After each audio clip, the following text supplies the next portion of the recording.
Hey guys, so good to see you. We still have a lot of people who are joining. So as people are coming in, just want to say welcome, welcome to all of you who are here.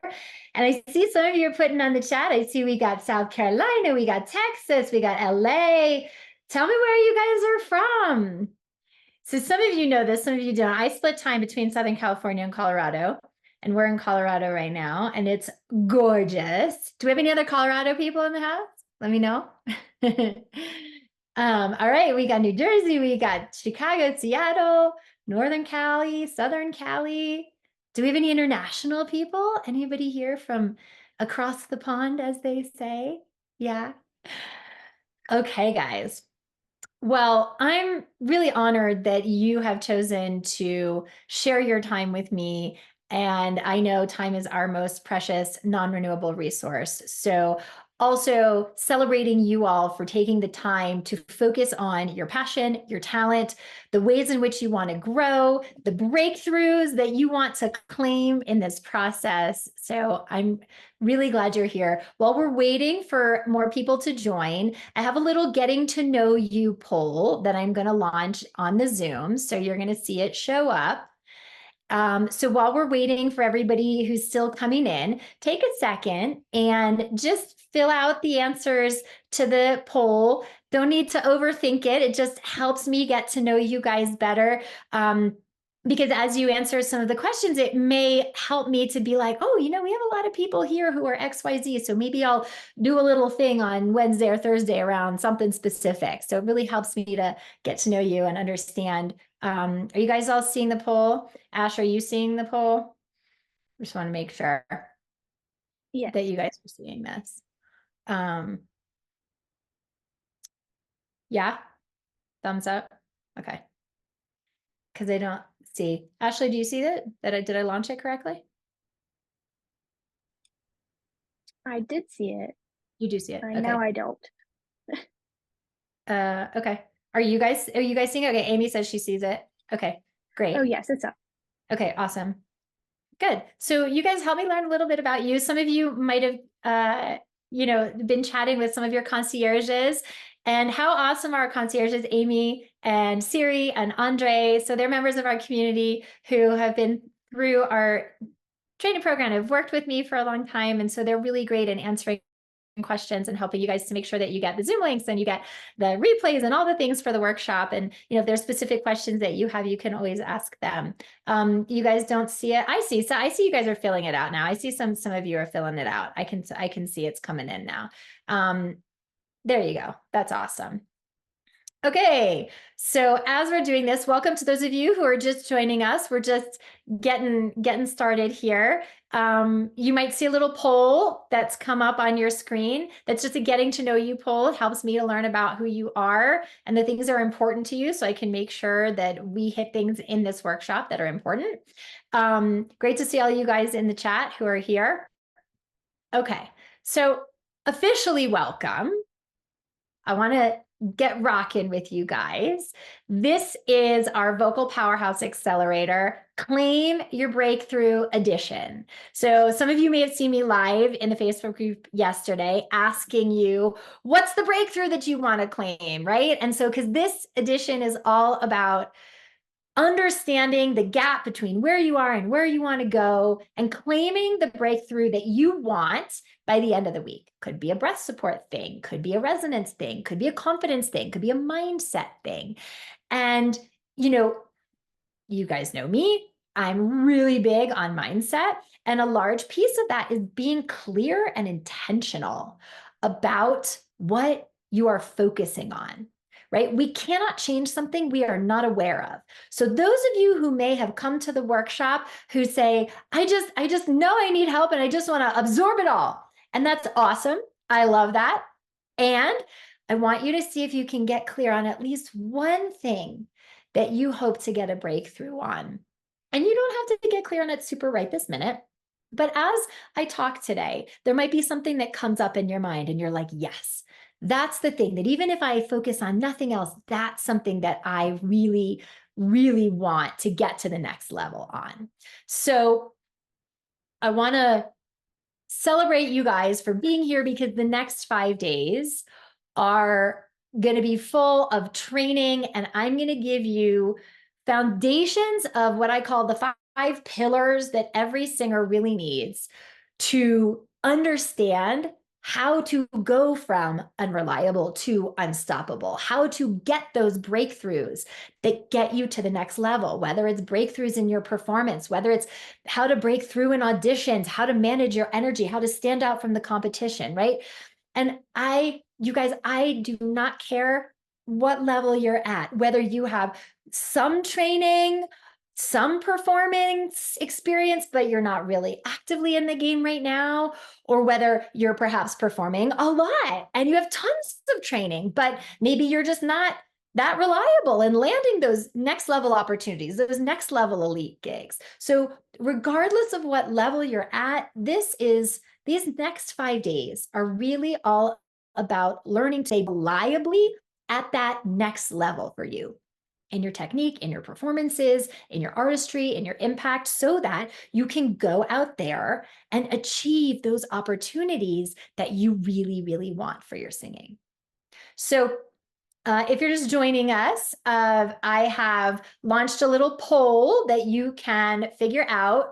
You can see a getting to know you poll. So it's really helpful to us if you can take 2 seconds while I'm doing some housekeeping things that I'm going to go over, answering some questions so that I know what's important to you, and so I can make sure our training hits the things that are important to you. A little housekeeping. This is session 1. Okay, so of the 5 sessions that we have this week, this is the first one, and all of our sessions and our trainings that I'm going to do with you in this week, they build on each other. So if you have to come late, if you have to leave early, if something comes up and you have to miss, we will be emailing you links to the replays of the sessions each afternoon after the session is done. So if you cannot make it live, watch the replay, because the trainings build on each other. And so if you're not able to come tomorrow, but you can come on Wednesday, you will have that replay link for Tuesday on Tuesday afternoon, and you can watch it Tuesday night, so that when you come in on Wednesday, you're on top of things. So make sure that if you miss, you watch the replay, and those links will be emailed to you, and they are also posted in the Facebook group. If you have questions about what I'm coaching on, I mean, we have so much good stuff to get to. So what we're going to do each day format-wise is I'm going to train first, and then I'm going to answer your questions. So if you have a lot of questions, just hold it, and I will open it up to questions afterwards. You can type it into the chat if you would like. Somebody may have some experience that they can share with you on that kind of thing too, but I would prefer if we do train first and then answer questions, because 9 times out of 10, I will answer your question at some point before the end of the training, and then we're good. I really recommend that you have a journal or something to take notes with. So if you don't have something that you can take notes with, either on your computer or pen and paper, whatever, go grab something now.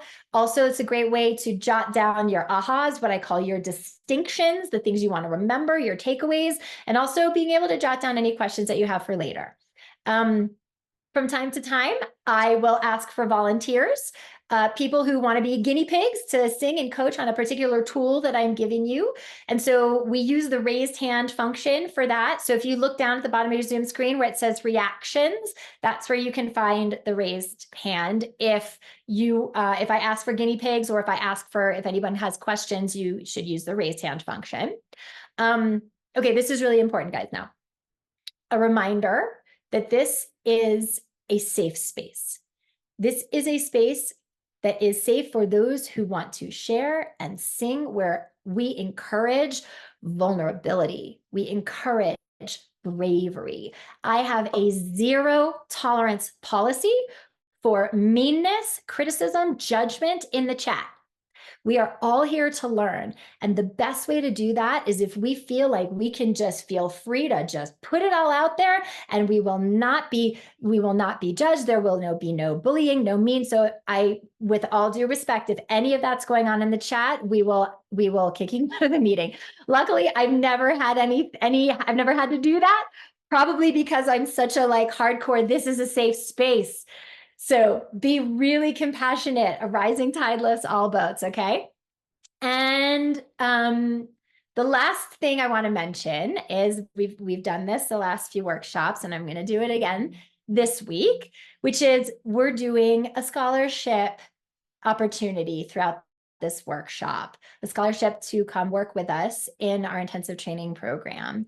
And so it's available to those of you who come to every day of this workshop. So if you come to every day of this workshop this week and you do not miss a single one, then at the end of the week, you'll be eligible to throw your hat in the ring if you want to for a huge scholarship that I will be announcing later on in the week. So if that's something that's important to you, get your butt in the Zoom room every single day.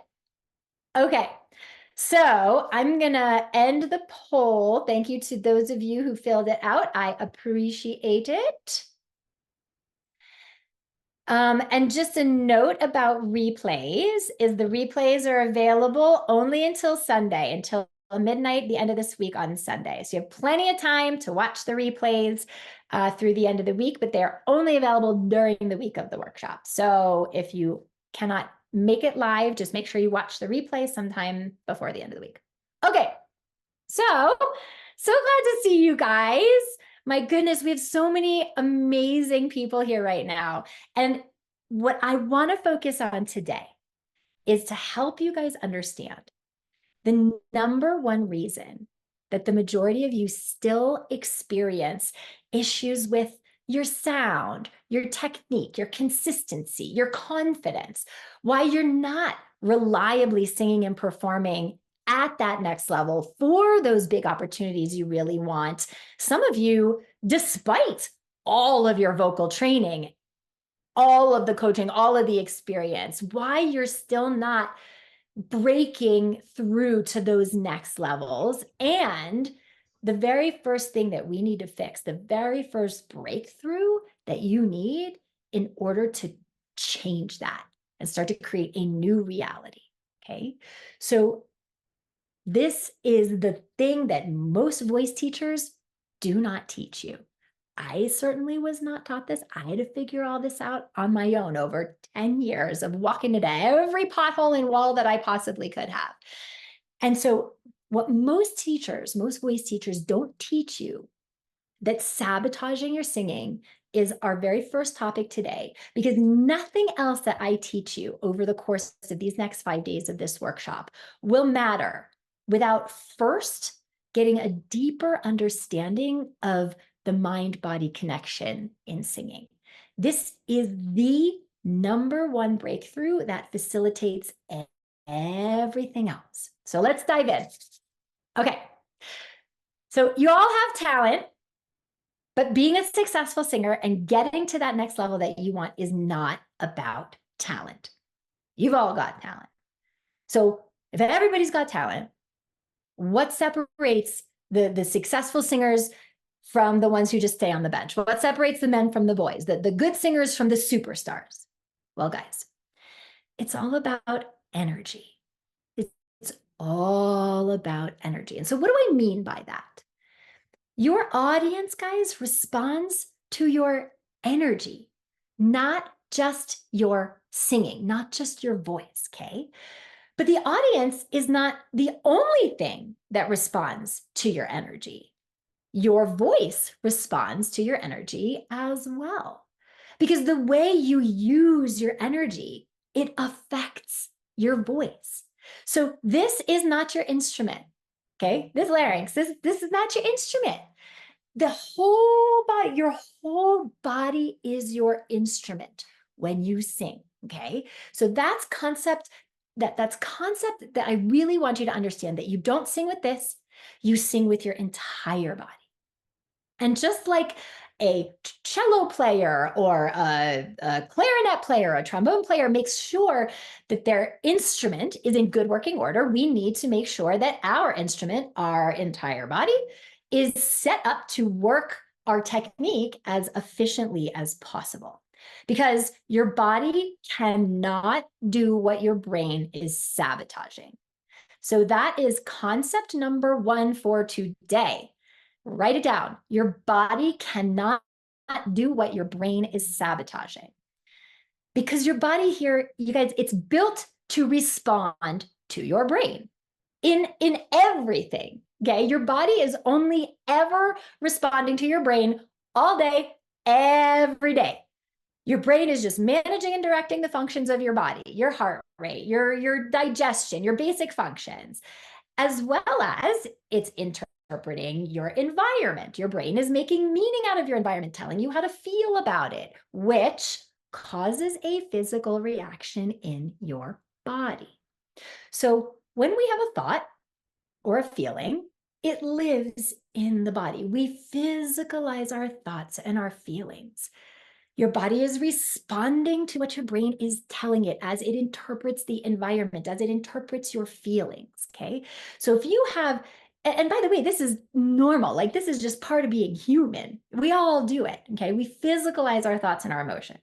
And so if you have a thought that's really exciting to you, you're about to go out on a big date with somebody who you're totally interested in, you have those butterflies in your stomach, that's your body's physical response to that thought, to that excitement. Oh, I can't wait to go out on this date with this guy. Maybe he'll kiss me. Ooh, And so your body is responding to that thought in your physiology. You get the butterflies, you get that zhuzh, right? If we have a thought that really scares us, we go into fight or flight. That's the human physical response to fear that all humans have had since the beginning of time. The example I like to give is like, you think about a caveman, right? And the bear walks into a cave and the caveman goes into his fear reaction, which will either be to brace himself to fight the bear or to flee, to run away from the bear. Both are physical reactions of the body to the circumstance and the fear that it created in the mind. So get this, that your brains and your bodies are interfacing like this all day long in ways that you are present to and in ways that you are not present to. So let's take this into the realm of singing and performing. So let's say that your high notes are not completely bulletproof yet.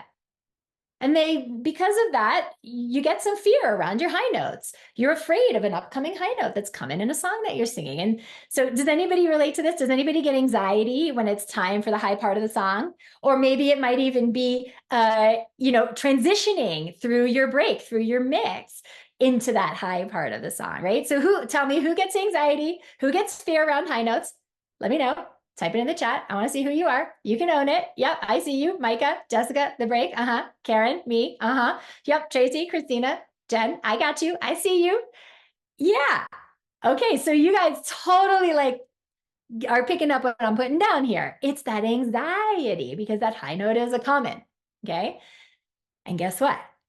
Your body is going to physically react to that fear, to that anxiety, in the exact same way that that caveman reacts to that bear who's coming to the cave. And so here's what happens. That high note's come in, you see it, and now you go into your fight or flight. So let's say your reaction is fight. So you're going to brace yourself for that high note and you're going to fight for that high note because gosh darn it, you're going to fight that high note. And what does that look like? Make, force, do, push, manipulate, control. And that's what the body's reaction to that fear is. So now you go into all that make, force, do, push, control, and you completely abandon ship on the technique that you otherwise know. And now all of that fear reaction, the forcing, the pushing, the fighting of the bear, of the high note, right? You don't want to be eaten by the bear. You don't want to have that fear of embarrassing yourself, cracking on the high note. It's the same thing as being eaten by the bear. Your amygdala brain, your lizard brain doesn't know the difference, okay? So you're in that fight or flight, and now the cortisol and the stress hormones and everything is rushing through because you're going to fight that high note. And guess what? All that make, force, do, push, manipulate, control causes you sabotage. Sabotage is all the technique you otherwise know. And now the high note comes out crappy, and you have now created the thing that you were afraid of, which is the crappy high note. And so now you have evidence that it's not good, that you're not good enough, that you're not going to get the part, that your album is going to suck, that, all the ways in which the dominoes fall. So now you have evidence that you're not good enough. And now that feeds back in to the next high note that comes. And now you're in even more of your fear reaction. So you go even more to fight the bear, right? Make, push, force, manipulate, control. And you create the high note that's bad. And now you have even more evidence and it feeds back in and you see where this goes. This is what I call the negative feedback loop of fear. And it's the same thing, by the way, if your fear reaction is flight, is to flee. Instead of make, force, do, push, manipulate, the high notes come in and you hit the brakes. Oh. And then you back away from the technique you would otherwise know. And now the high note sucks. And now you still have the same negative feedback loop, okay? But this is all because you had a reaction in your thoughts and in your feelings. And your physical body reacted to it. And guys, you are always, we as humans, we are always reacting to our thoughts and our feelings, whether you realize it or not.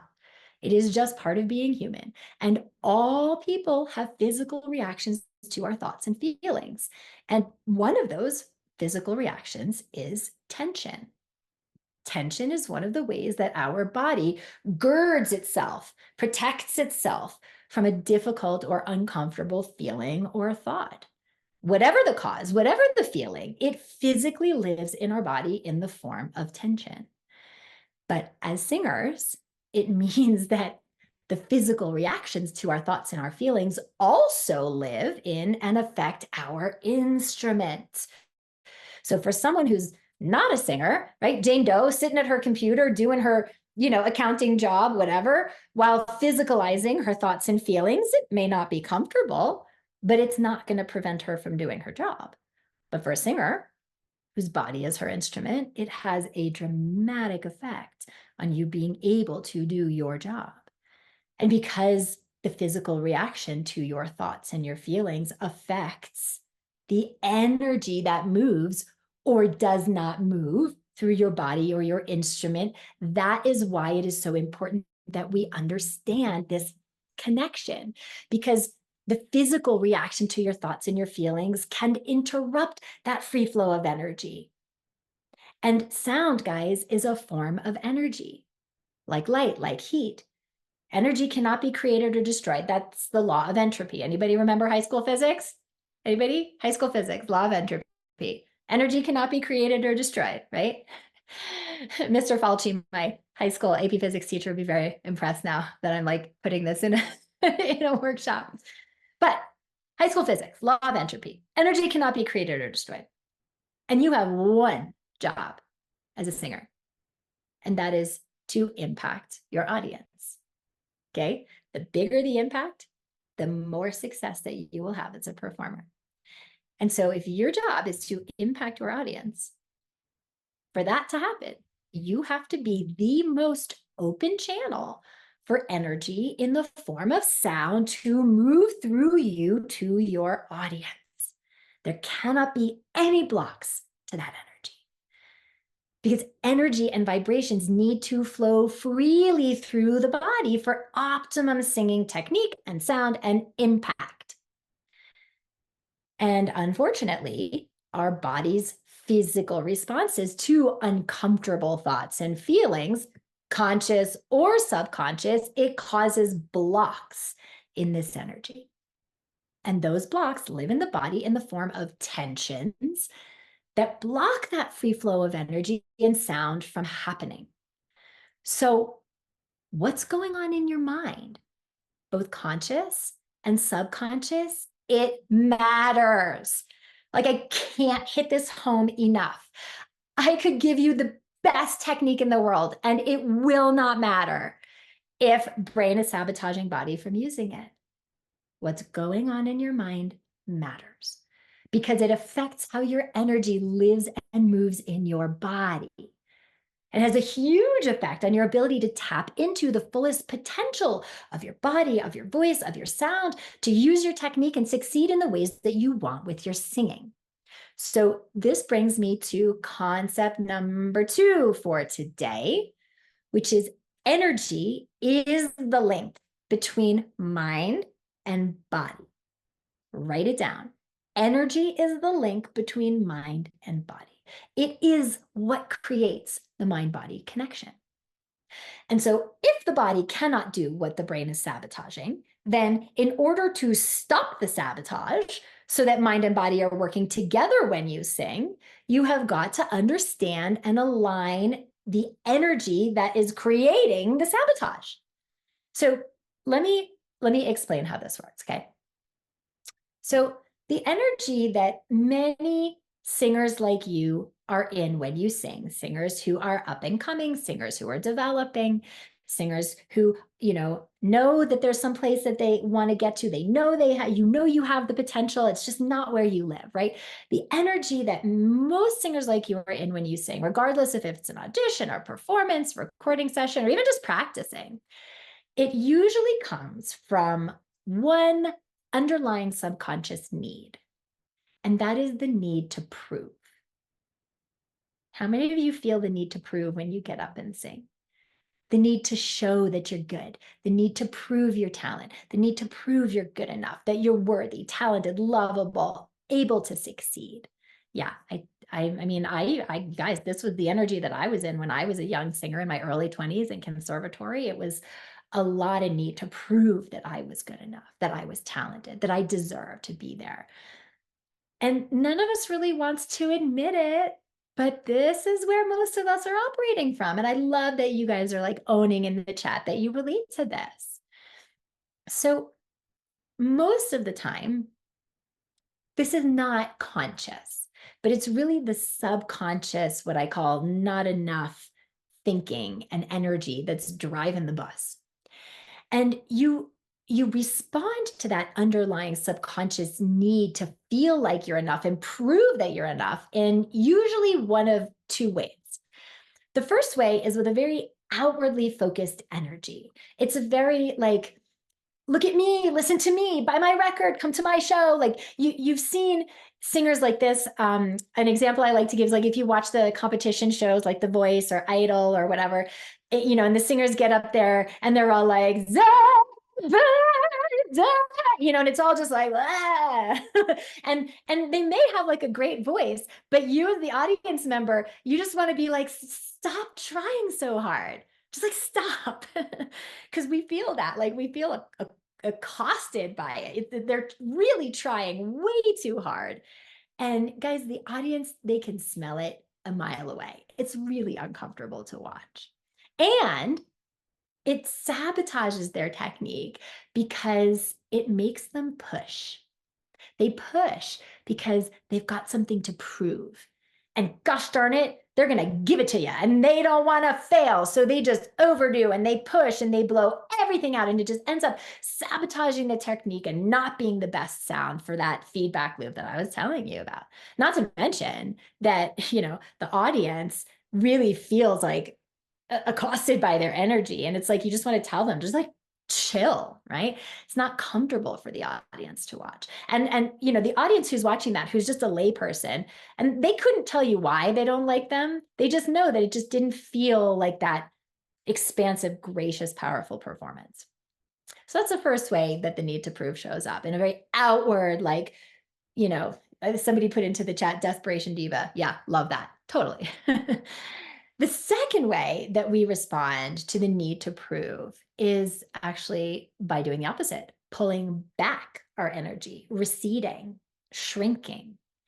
And it sounds counterintuitive because if you think, well, if you need to prove, why would you shrink, right? But here's what happens.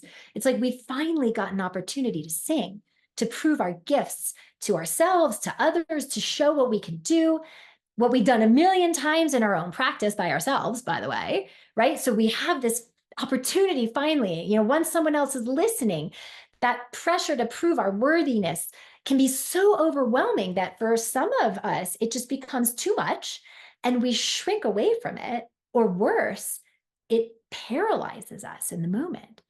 And when that happens, we back away from our technique. We stop trusting it. We recede from it. And then nothing hooks in our body, and our sound and our performance suffers. Not to mention that the audience feels that wall go up, right? That wall, like you've all seen it, certain performers, there's that wall that's like, don't look at me. And the audience feels that. And, it's like, you can just see when that happens, especially if you watch the competition shows, you can just see like, they're not there anymore. Like there's no connection.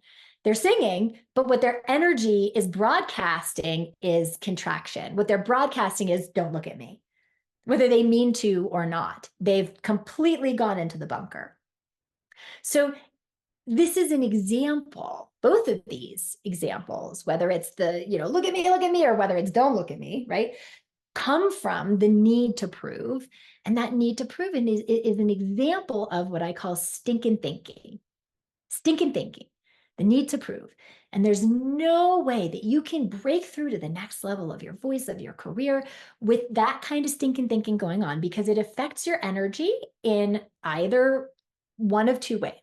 Either it sabotages your sound, your technique, and because of how your body is physically responding to it, it breaks that energy. And so your body is not able to hook in, because you're either in make, force, do, push, or you're in back away, right? So now your sound and your technique have been affected because your body is responding to that sabotage, to that stinking thinking, and I should say, it also sabotages our ability to connect with our audience in the ways I was just explaining.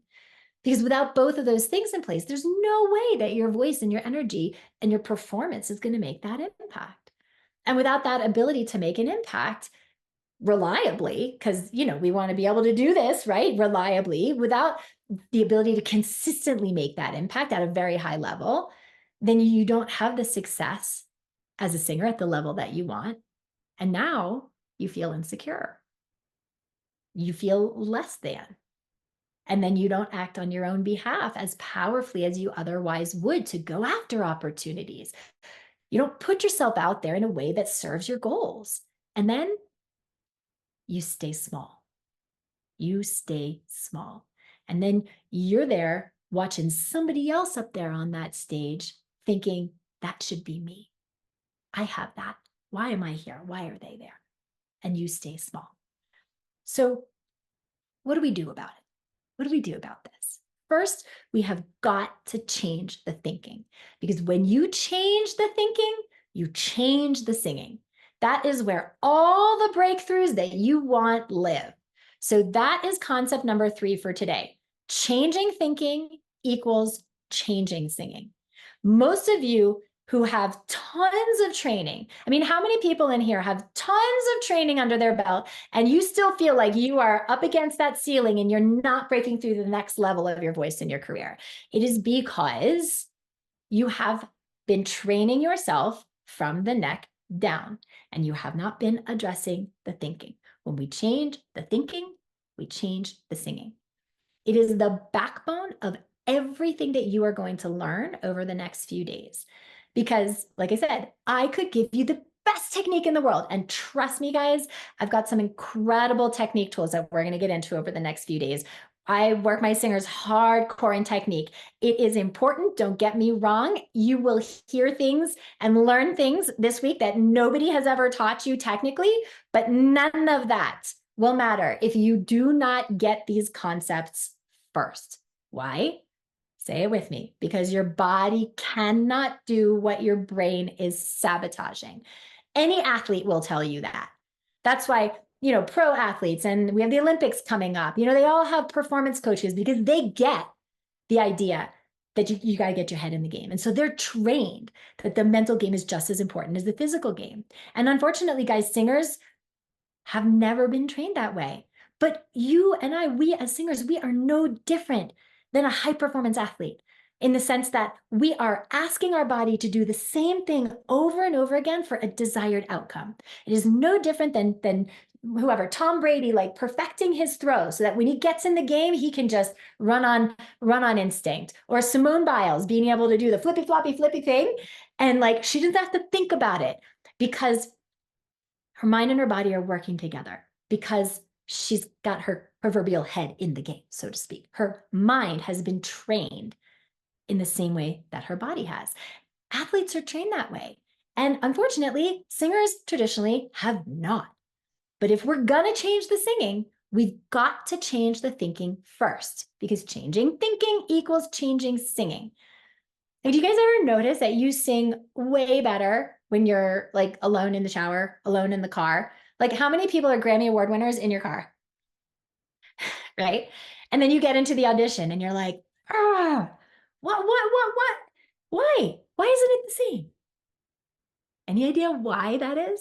Why are you better in your kitchen than you were on that stage? Any ideas? Why do you think? Well, sure, stage fright, but why aren't you getting stage fright when you're in your car? Well, yes, Jacqueline, you're relaxed. You don't have the nerves. Yeah. But why are you relaxed? Why don't you have the nerves? What is different about your energy?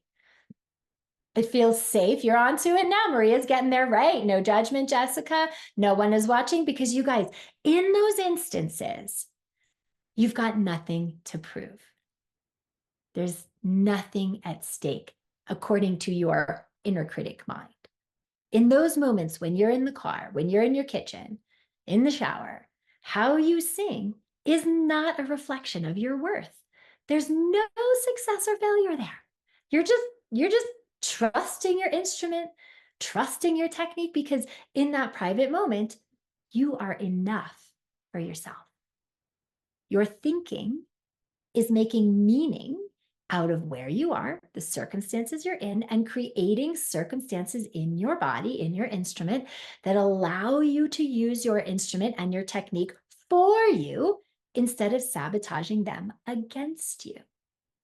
And your thinking gives a different meaning to other circumstances like auditioning, performing, whatever, that create a different outcome in your body, making it sabotage you from your best sound and your best technique and your best performance. So to keep your instrument in optimal shape, to embody the best technique and make the best possible sound, means understanding and addressing the part that mindset plays in creating them in the first place. And then being very intentional about training your mind, not just training your body. Why? Because, say it with me again, your body cannot do what your brain is sabotaging. It just can't. And this is why so many of you experience loads of tension when you sing. So tell me, how many of you suffer from a lot of tension when you sing? Could be jaw tension, could be neck tension, could be throat, could be in your ribs. Like, who experiences tension when you sing? Let me know. Who's in the chat? Oh, yeah. So much tension when you sing. Oh my gosh. Okay. So you guys understand this. Okay. Now, tension in singers is caused by two main things. The first one is improper breath support. Improper breath support is a huge culprit of tension. And in tomorrow's session, we're going to get into the deep dive on breath support and the keys to breath support that works for you instead of against you. I mean, I love you guys. And so many of you think that you've been taught breath support before, but I guarantee you there are aspects of this that even those of you with tons of training have not heard before. So I'm super psyched to do breath support tomorrow. So don't miss that. But I could give you the best training on breath support and it won't matter. And your body won't do it if your body is holding tension to try to protect you and keep you safe because you feel less than and you feel like you have something to prove. And so here's what that looks like. Okay, so actually, you know what? Let me have a guinea pig from the audience. Who here experiences a ton of physical tension when you sing and is open to a little dialogue on coaching on this? Use the raised hand function. Who is that? Okay, I'm just seeing. And you got to be able to come on camera. Okay, hang on. I lost my view here. Let me come back. Okay. So first name that I saw was Mila. Mila, are you able to come on camera? Mila Milan. That was the first hand that I saw go up. Are you able to come on camera, Mila? Okay, maybe she's not. Second hand I saw was Ashley Eifer. Ashley, come on camera. Go ahead and unmute. Yeah, I'm here. You got me. Hey. Okay. Hi. Okay. So Hi. where do you, first of all, where do you experience the tension in your body? Like I kind of in my belly and in my throat. Okay. Okay. And when do you experience it? Is it all the time? Is it on high notes? Is it long phrases? Is it when you're performing? When do you experience it? Like when I'm trying to force it. Okay. And when do you experience that? Is it on high notes? Is it on long phrases? Is it in High when? notes, more high notes. Okay. And is it in practice or only in performance or auditions or all the time? When do you experience it? Like when I get nervous, it seems like when I more experience it. Okay. Okay. And so when you get nervous, what's your biggest fear? Like, what's the story that you're telling yourself if you don't get it right or if it doesn't sound good? It's gonna sound horrible, and you're gonna look stupid. Okay. And so if it sounds horrible and you look stupid, what does that mean? What's the story that your mind is telling you? That I'm not good. Okay. And if you're not good, then what does that mean? That means that I'm not who I say I am as a good musician. Okay. And if I'm not who I say I am, if I'm not a good musician, then what does that mean about me or my life that or my a lie. I'm a lie. Okay. And if I'm a lie, then what does that mean for me in my future? That I'm a phony and that I'm a fraud. I'd be a fraud. And what is a fraud? And what is the story that your mind is telling you about what it would mean to be a fraud?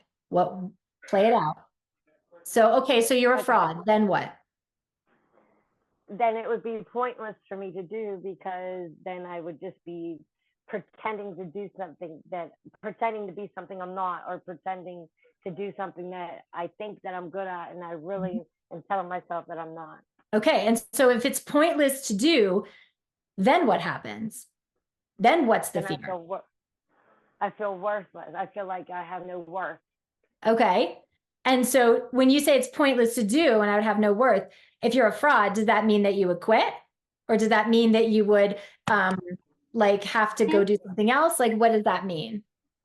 It probably lead to me quitting and wanting to give up. Okay. And if you gave up, then what's the fear? Then what does life look like if you gave up? What's the meaning and the fear? I missed on my talent, the God-given gifts that I have. Okay. I'd be missing out. Yes. Okay. And so let's say that happens and now you're missing out and now you have to go the next 10, 20, 30 years of your life doing something else. What's the fear of that? What would that be like? Wasting time. Waste. So it would just be a waste. Yeah. Okay. So you guys, the reason that I took Ashley on this little domino journey here, and thank you for being vulnerable and sharing that. Not a problem. I'm here for anything you need me for. Thank you. I love it. To be here. But the reason that I took her on this is, see, there's a reason that Ashley's experiencing tension. Okay. Her body is literally trying to control the outcome so that she doesn't fail in this moment, because failing in this moment when she's, say, getting the nerves, the reason she's nervous is because in that moment, failing at that high note means that she's going to end up wasting her gifts, not doing what God wants her to do, being, alone at some job that she hates, having to just wonder what if, feeling like a failure. That's self-sabotage. That's what the high note is. That's, just taking her on that journey. Failing at that high note, it's not about the high note anymore. It's about failing at your passion, failing at your purpose, feeling worthless, feeling like an imposter, having to go through the rest of your life, knowing that you were an imposter, that you weren't authentic, that you were just faking it, all the things that you just said. Okay. And your ego mind doesn't want to feel that. It doesn't want to experience that. And so your body is now going to try to do everything possible to control the outcomes so that you don't fail, so that you don't have to end up in that future of quitting and then having to feel worthless. Ego mind doesn't want that. So the body is trying to control the outcomes so you don't have to experience that. And that is what creates the overwhelming nerves and tension that you experience when you sing. And no amount of cutting edge technique that I could give Ashley. And like I said, we work our singers hard in technique, but none of that will help. She will still have tension until and unless the root of that tension is addressed in the moment of singing. So let me ask you, do you guys ever feel like you know exactly what your teacher is telling you? For those who have, taken and had a lot of training, do you ever feel like you intellectually understand what your voice teacher is telling you, but in the moment of singing, your body is like, nope, not going to do it. Can't do it. Anybody ever feel that way? Ash? I have a question. Feel that way, Ashley? Is it the in the moment of you're trying to control in the moment is where that comes from? Is that Yeah. Okay. Okay. I was making sure I got it. Okay. In the moment of singing, your body is literally reacting to the fear of quitting and failing and not being good enough. It's complete. Your mind is completely future tripping. Isn't that like self-sabotage? Yes. Yeah. Yeah. Yeah, exactly. You guys, stinking thinking is just another word for self-sabotage. Except self-sabotage can often be more intentional. And this is oftentimes just completely subconscious. Okay. So in the moment of singing, Ashley, and all of you who experience tension, okay, you are not in the moment with your body. Your brain is completely in the future, worried about all the dominoes that I just, went through with Ashley that land her in quitting and feeling worthless. That high note, right, when she sings that high note, is about quitting and feeling worthless, and her ego mind doesn't want to experience that, and so it wants to help. So in a weird way, it's kind of the opposite of sabotage. It ends up being sabotage, but your body, your stinking thinking has convinced you that we got to do something. We can't just fail.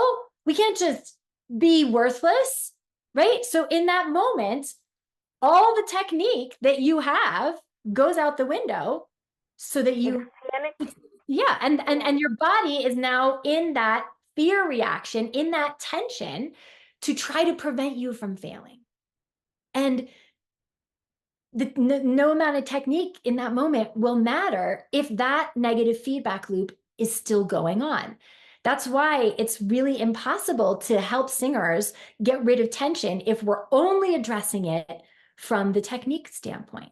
That's why it's, a lot of singers feel insecure when they go into auditions, because maybe they feel like, oh, their breath support is not where it should be, or the high note isn't where it should be, or whatever the thing is that's making them feel insecure. And yes, there are technical things that need to be addressed so that the singer can do those things.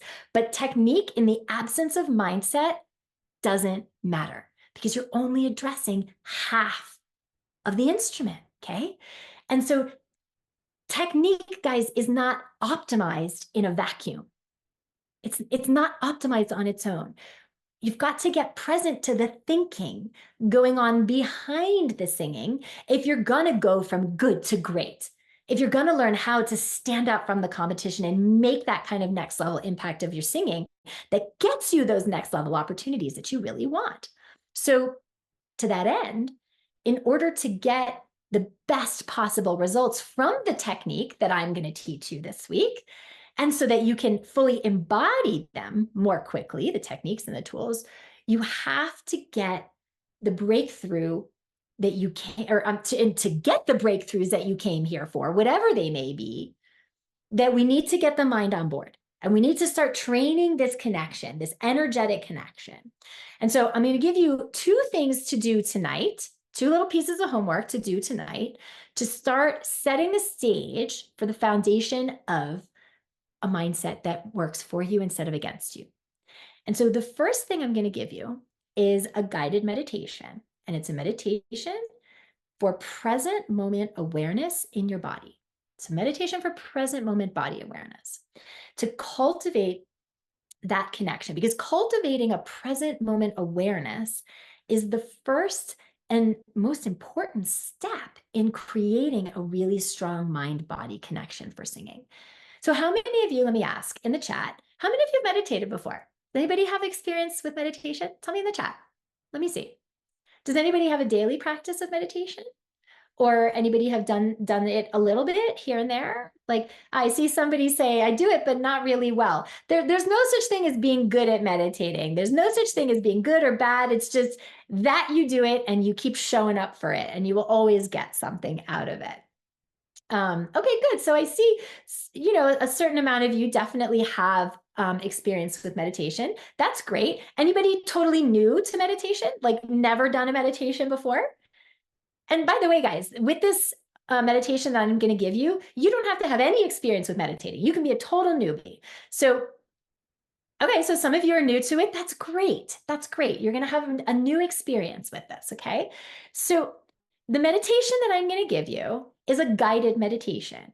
So you will hear my voice guiding you through where to focus. And then there will be times of silence, and then there will be times of guiding. And it's about 18 minutes. It's not that long. And so you're going to do this meditation today after we wrap. And I'm going to give you an MP3 of it to download. And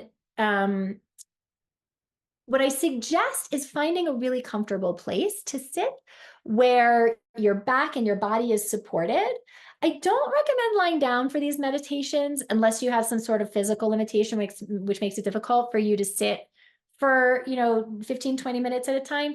So if you can sit, find a comfortable chair or a cushion where you can sit comfortably. Otherwise you can lie down, but sitting I find is easier, especially if you don't have a meditation practice and you're not used to this. Lying down, it's real easy for body to think, oh, this is time for rest, and like go into sleep.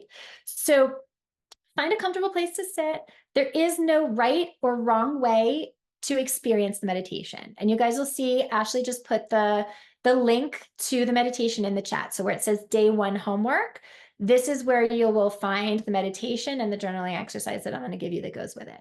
So there is no right or wrong way to experience a meditation. You may find that your mind wants to wander to the conversation that you just had, your to-do list, some other distraction, the fight you just had with your husband. Like, you may realize that you wandered and that you've missed what the guide is saying. All of a sudden you come back and you're like, wait, I'm in a different place now with the meditation. And this is normal, especially if you've never meditated before. And so when this happens, what I like to do and what I was taught that really helps me is when I notice that I've drifted, and I have a daily meditation practice, guys, and I've been doing it for over a decade, and I still notice that I drift. And when I'm in my to-do list and then I notice that, I label it in my mind, thinking, and then I bring my awareness back to, in this case for you guys, the guide's voice. So you'll be present with it, and then all of a sudden you'll notice that you're thinking about your audition that you have on Saturday. Think to yourself, oh, thinking, and then bring yourself back. Okay, so this is all about noticing. Okay, and these daily meditations, they're really integral to teaching your body how to be totally present and how to notice, to teaching you how to be present and how to witness, just how to notice without an agenda. Oh, I noticed that I went into my to-do list, thinking, bring it back. Okay, because usually the mind has an agenda that keeps you from being present to what is just happening in the body and in the moment right now.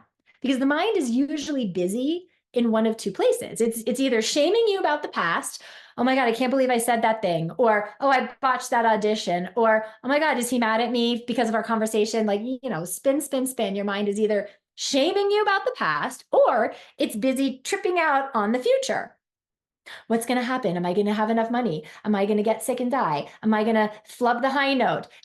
Is my husband going to come home and be mad because I didn't make dinner? That's what I call future tripping. So your mind is rarely in the present moment with you. It's either shaming you about the past or tripping out over the future. But the body is always in the present moment. So when we teach the mind how to be in the present moment with the body, now we're setting up an efficient mind-body connection for your singing. So your mind is then going to be reacting to the present moment of your body instead of the other way around, your body reacting to all the crap that's going on in your mind. Okay. So this meditation is designed to help you get present in your body, to help you just identify and let go of what's going on in your mind that's been living in your body that you may not even realize. That's the meditation. Okay. So you're going to start it tonight and you're going to do it each day this week. And then I'm also giving you a thought exercise to do tonight. So a thought exercise is like a journaling exercise to help you get better acquainted with and better aware of your thinking. So I do them all the time with singers in our training program, and they're very powerful to help you gain new awarenesses about your thinking, about what's been going on for you, both on stage and off, that's affecting you in ways that you probably would otherwise not realize. And that's affecting your mind-body connection and affecting your singing and your energy, as we were talking about. So tonight's thought exercise, and you'll find it in the homework link that Ashley had put in the chat, is for that mind-body connection. And I call it a mind-body clarity connection thought exercise. So today, after we hop off tonight, you'll do your meditation and then you'll do your thought exercise. And I highly recommend doing the meditation first before you do the thought exercise to get you into kind of that presence first before you do your journaling.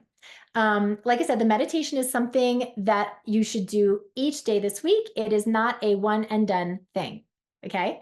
And if you were with us in a prior workshop, don't get stuck into the mindset of, oh, I already know this. I did this meditation. I already did this before, and then skip it. Do not do that. Do it again.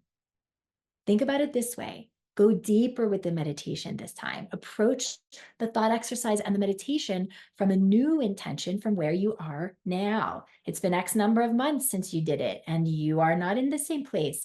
Things that are different will come up if you allow yourself to have that experience and go deeper with it. You know, you guys were talking about creating new neural pathways here to link mind and body, and that requires conditioning. It requires repetition. So if you've done it before, do it again. And if you're new to it, dive in with curiosity and do it every day this week. So do both of the meditation and the thought exercise tonight. Stay with the meditation each day this week. And then go post in our Facebook group to celebrate that you've been accountable to this. And so I can celebrate you too. I want to hear what your experience with it was like. And if you have questions, you can put it in the Facebook group. I will answer them. You know, I want to know how it's going, and also post, you know, the things that you may need some support on. So that's the link, the homework link that Ashley put in the chat. So we can do some Q&A for 5 or 10 minutes. Those of you who need to pop, we're at the top of the hour, so I will see you tomorrow. Otherwise, I'm happy to stay and do some Q&A. Remember, tomorrow, guys, we're doing breath support. We're going to deep dive into that, so don't miss it.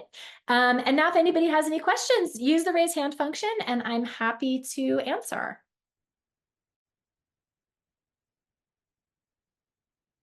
And if you do have to run, you can look at the questions in the replay. Where is the... Who was asking? I've seen, where is the raised hand function? I don't know where it is. I can't find it. If you go down to reactions, it's a little smiley face with a plus, and you hit reactions, then you see raise hand. But you can just ask me your question. Okay, good. That was my question. Oh, okay, good, Yeah. good. All right, cool. All right, let me see. So wait, was that just Barbara who was asking me that? No, Barbara, you have a question. Okay. Yes. Hello. Hi, nice to meet you. I've been training since I was 10 years old. Now, what I have run into is not so much damaged vocal cords, but due to severe chemotherapy, changing things throughout my body. But this last time I lost my speaking voice and my singing voice. Oh, wow. Okay. So if there's anything you can add to any of this that would So help. I wonder, do you mind if I ask you a few questions about it? Sure. So have you been to a voice specialist and otolaryngologist who specializes in voice? Because, you know, ENTs, they can specialize in ears or noses or, you know. So have you been to an ENT that specializes in voice? Yes, their recommendation is that there's nothing wrong with Okay. my vocal So cords. they scoped you. Yes. Okay. Yeah. So there's nothing physiological. Okay. Correct. So what I'm noticing just from listening to you speak is that it feels like the airflow that even just in your speaking voice, that the airflow that's coming through your cords is not a consistent flow. It feels like it's very up and down. Do you notice how even when you speak, it feels a little bit shaky, right? Yes. Yes. And so I think what I would love to do is like put a pin in this. Tomorrow is all about breath support. And and after you've been through that training to understand the consistency of the supporting of the air, I'd be curious how that feels and how that shows up, you know what I'm saying, as you're using your body. Because what I'm hearing, even from your speaking voice, Barbara, is that it sounds like the airflow is very like spigot it on, spigot it off, spigot it on, spigot it off, spigot it on, spigot it off. And it could be from the major surgery was breast cancer. So you had did you have thoracic surgery? Yes, major. Okay.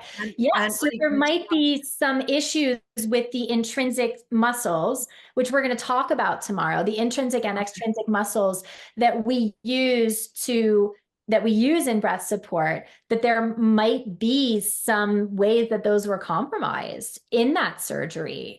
You know, so I think what would be interesting is if after tomorrow's session, when you really understand like the fundamentals of support in a different way and how to use those muscles in a different way, if your body is able to do it. Like it's one thing if you have to reconnect, almost sort of like bring everything back online, you know what I mean? Yes. That might just do it. Or it might be that they were compromised in a way physiologically, in which case, and look, I'm not a doctor in any case, in any shape or form, but with other singers who I've worked with who have had similar respiratory PT, like respiratory therapy, respiratory PT, like all around the muscles, the intercostals, the obliques, because if you're giving your body the signals, but they're compromised, you'll know whether you can.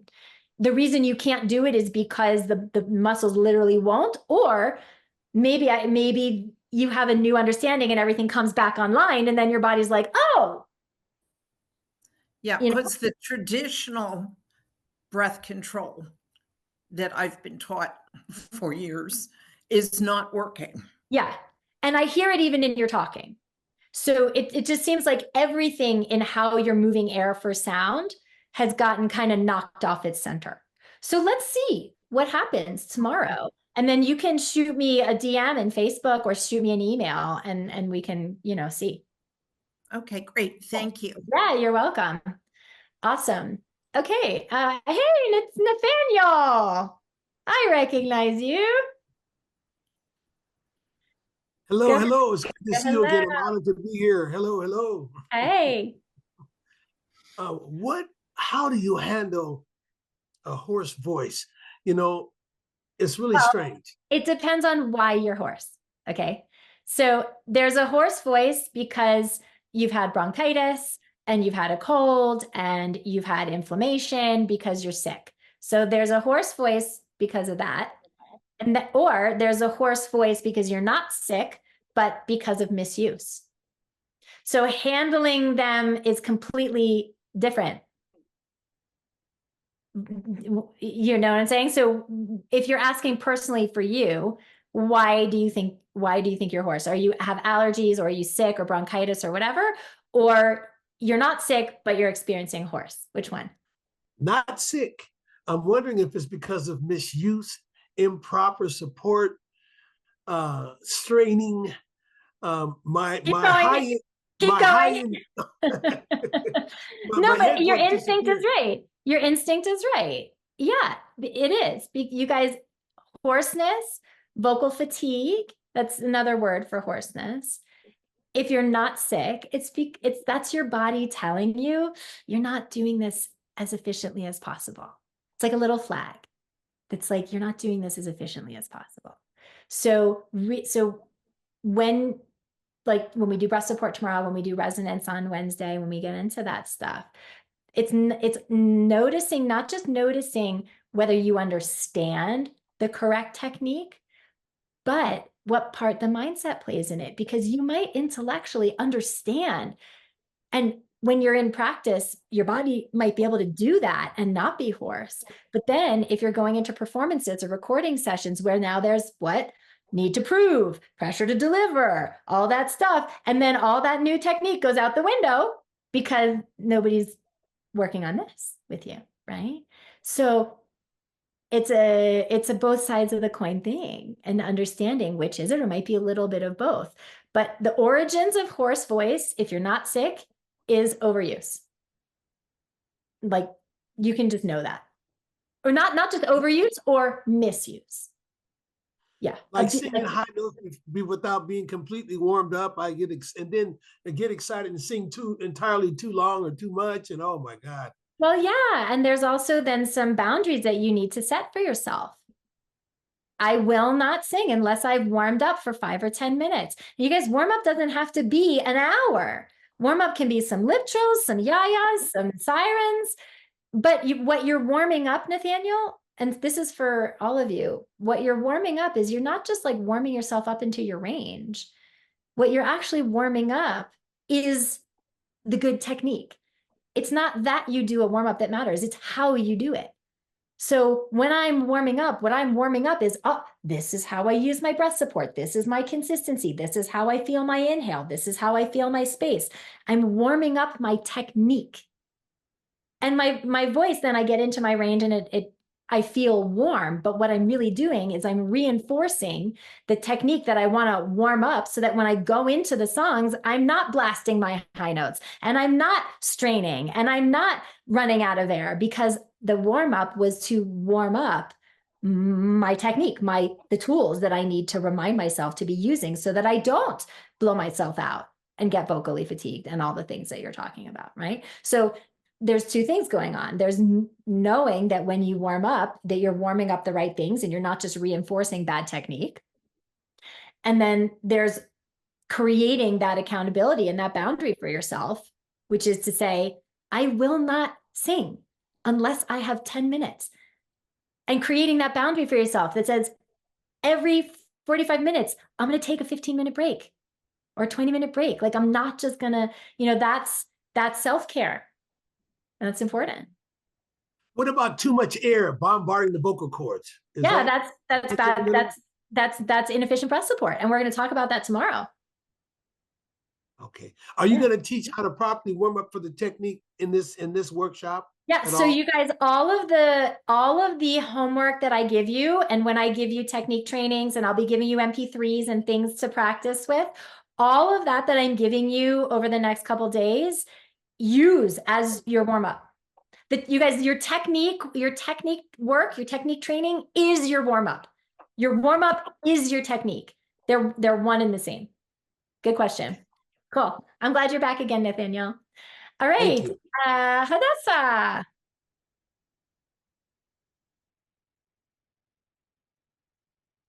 Can you hear me? I can. How are you? Okay, wonderful. Hi.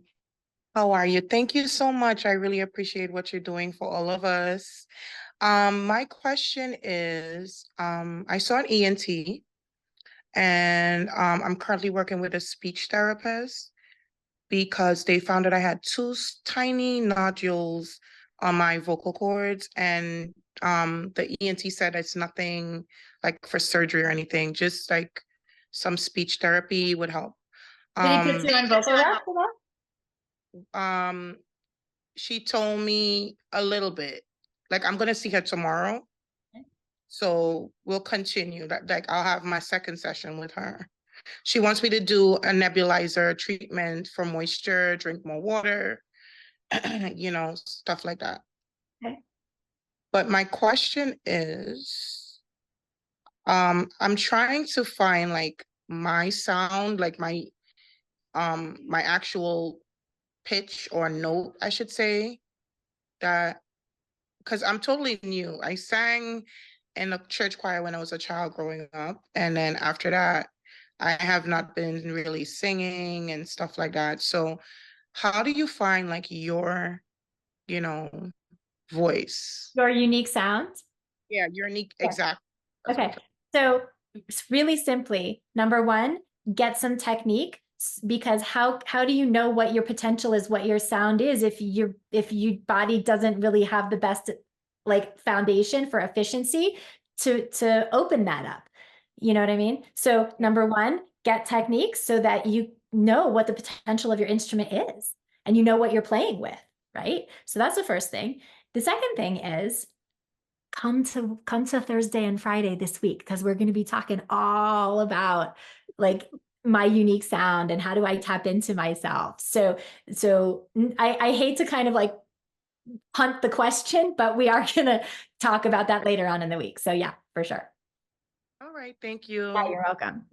Okay, let's see. Melissa Evans.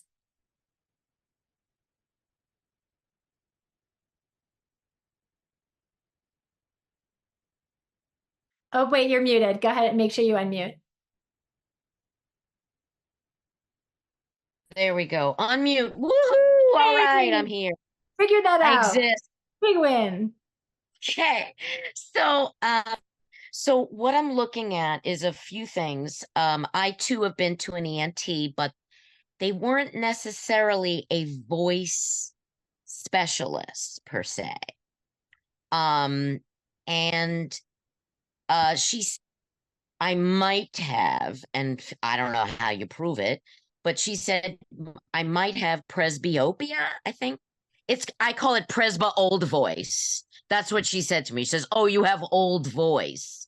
I said, "Ew, I've Well, never wait a even heard second. of that." What were you experiencing that made you go to the ENT in the first place? Well, okay, so I live in an area that is blanketed with allergens, and Okay. I am now, after never having any, now I have some. Okay. And the allergens are drying my throat out. I mean, I'm doing the shots.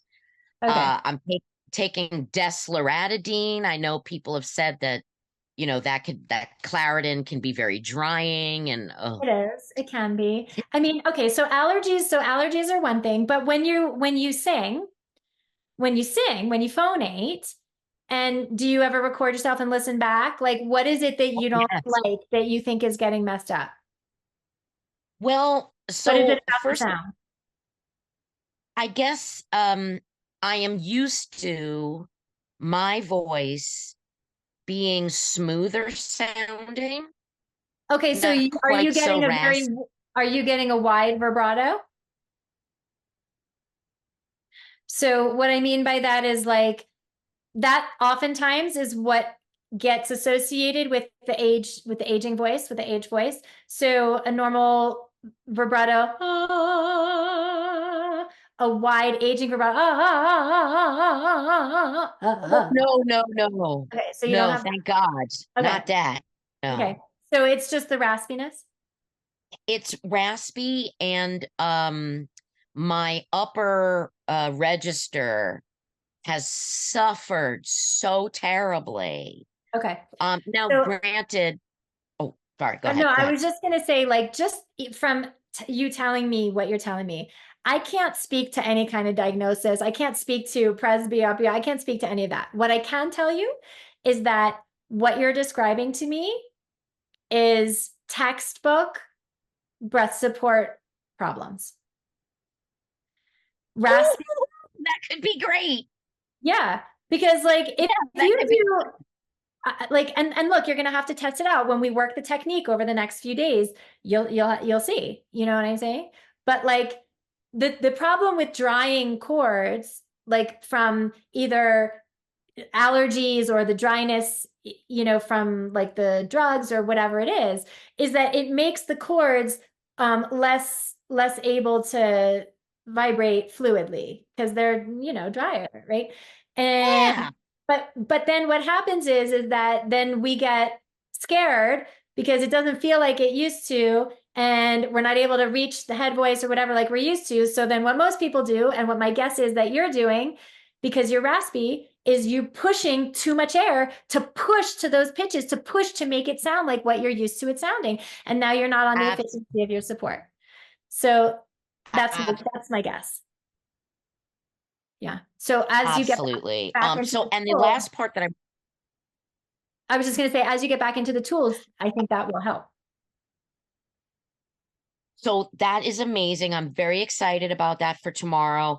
And I wanted to ask one more question, which was that in terms of properly hydrating your voice, someone told me that you could only do that not just by drinking water or magnesium, potassium, but also that you have to like steam your, or mist, excuse me, mist your cords. Yeah. Is that so true?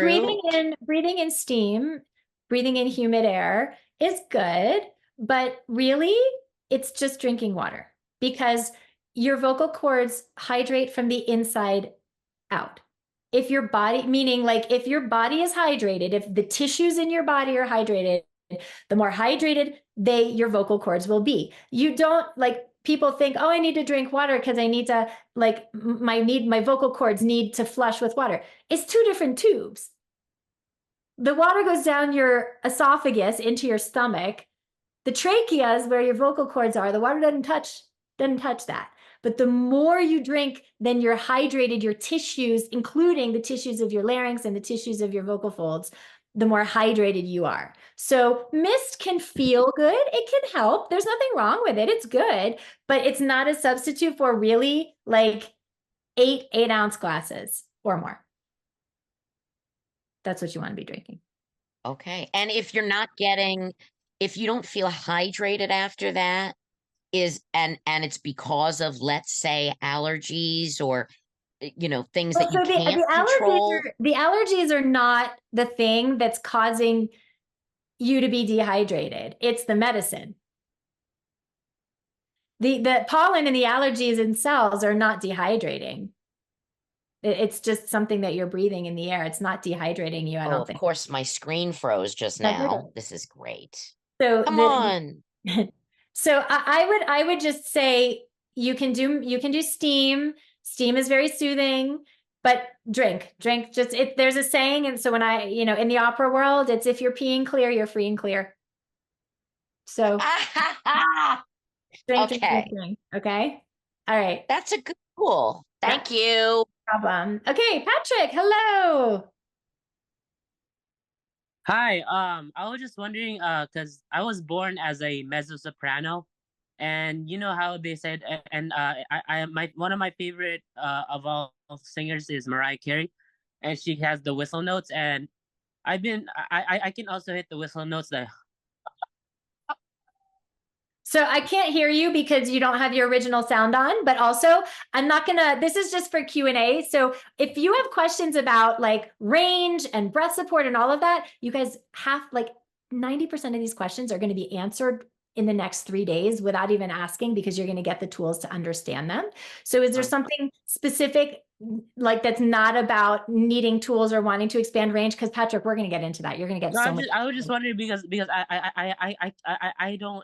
not a soprano. I'm a mezzo soprano, and I can't hit some head registers, some head notes, but I can hit a whistle note.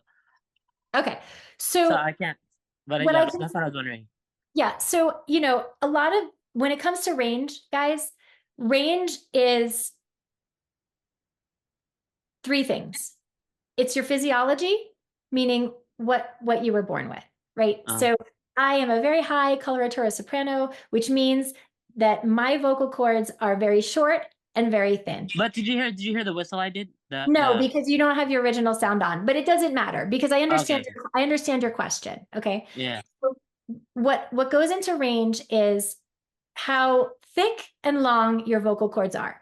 Okay, so if you're a bass baritone, you have very thick and very long vocal cords. If you're a super high coloratura soprano like me, you have very short and very thin vocal cords. So there is So just just because you can hit some head notes doesn't mean it does mean that you're still a soprano. so there's whistle tone, and you could have access to whistle tone no matter what voice type you are. Oh, that's what I was getting to. Yeah, that was my question. But my guess is also, though, is that you probably have access to higher parts of your head voice when you understand how to better connect your resonance and your breath support, because that's Okay. what contributes to range. And that's what we're going to do a lot of training on tomorrow and Wednesday. Yeah. What I want you to understand is that not all voices are built to do all things, and that's okay. And when we really solidify the foundations of the resonance and the foundations of the breath support, most singers have access to a much larger range than they thought they had to begin with. So we'll get more into that over the course of the week. I'm glad you're here. Okay. Thank you, Arden. Yeah. Okay. Raghavan. Oh, it's Daniel. Hello. Good to see you. Go ahead and unmute. Yeah, how you doing? Hey, good to see you. Good. I had some questions because I actually am going to be having some surgeries coming up. Actually, at the end of the month, I'm having a labrum repair, and so they put the scope in and they basically repair it. But I guess what I'm nervous about is how to recover from that with my support. You know what I'm saying? Like Right. not to stress my voice so much, you know?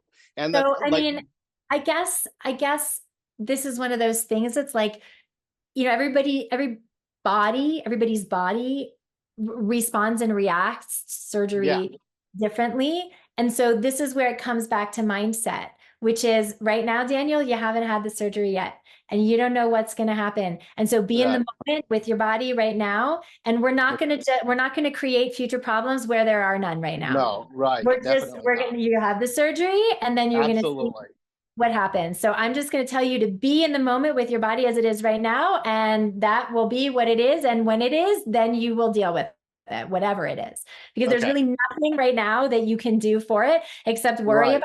And you know what they say about worry, guys? Worry is like a rocking chair. It makes you feel like you're doing something, but you're not going anywhere. Okay.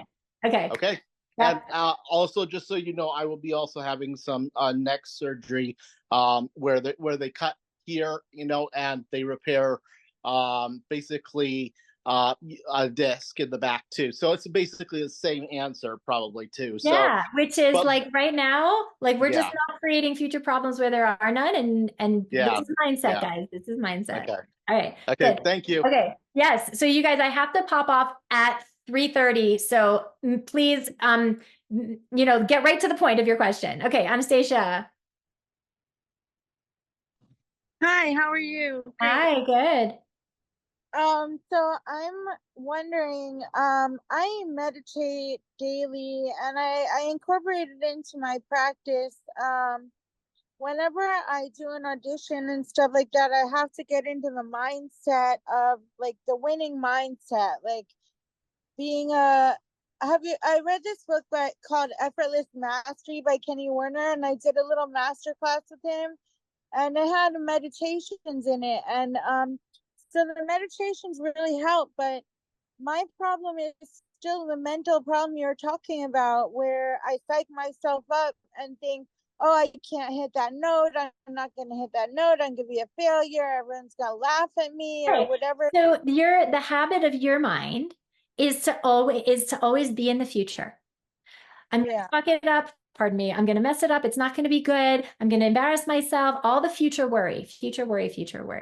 So the meditation that we have for tonight for homework, what I'm going to invite you to do, and not just you, I mean, this is great for everybody, but you, since you brought this up, what I'm going to invite you to do is when you do the meditation tonight, start to notice in the meditation when you start to go into the future, because you will, because that's the habit.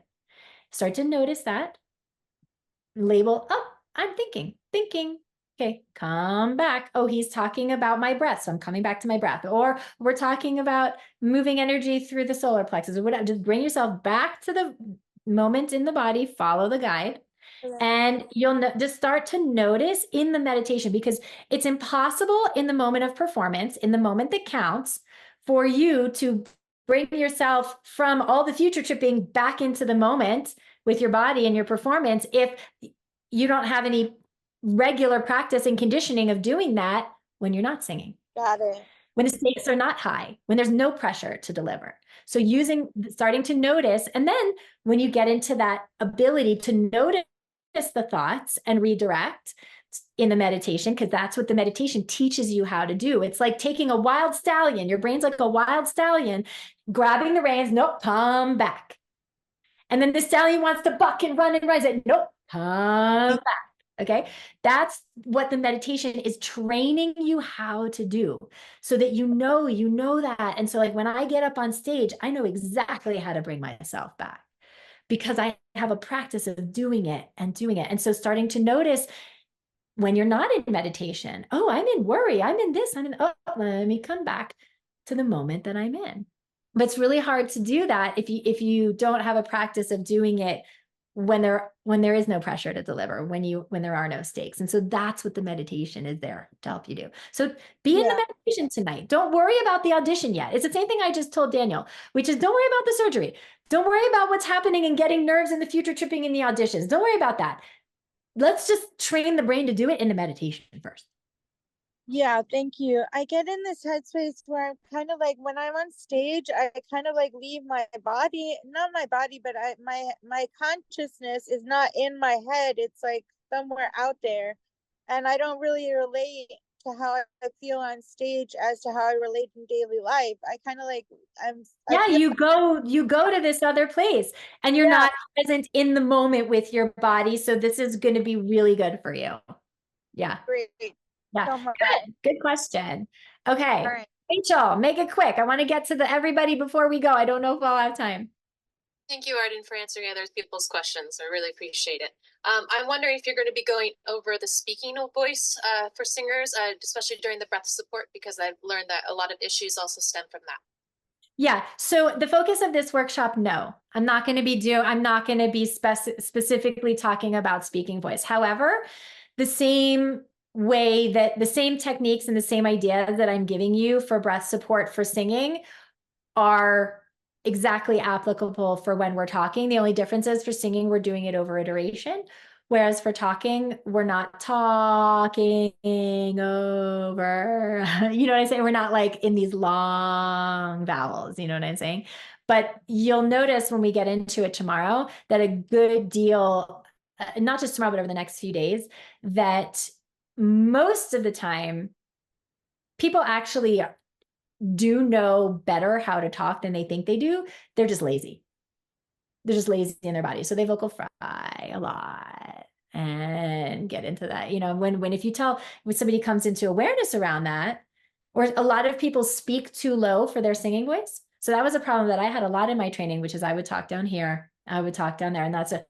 And you'll notice when I'm talking now, and like I talk here a lot, I talk kind of in my mix and in my head voice a lot, and that's so that I don't get vocally tired doing this workshop, because that's where my voice wants to live, right? So a lot of it is not that people they don't have the technique. It's just that they're just not aware of what their habits are and that they can make a different choice. How do you know if you're speaking too low in terms of your singing voice? How do you determine? You'll get fatigued more easily. Yeah. Good question. Okay, Fabienne, and then hopefully I can get to Connor, and I don't know if I'm going to get to everybody, but you guys, you know what? After Fabienne, I do have to cut it because I have to coach, but please put your questions in the Facebook group and tag me and I will answer them. Okay, Fabienne, hello. You're muted. Unmute. Okay, can you hear me now? Yes. Okay. My question is, you do teach all the techniques, right? Like vibrato and I don't know all the techniques, but I just I learned by myself, so I don't know if you teach vibrato. Okay, so this is a good question. Vibrato is not a technique. Okay, well, Okay, what is no, but just so you know, if that's something that you want, if that's something that you want, which is vibrato, which a lot of singers want that, right? Vibrato is not a technique. Vibrato is a result of proper breath support.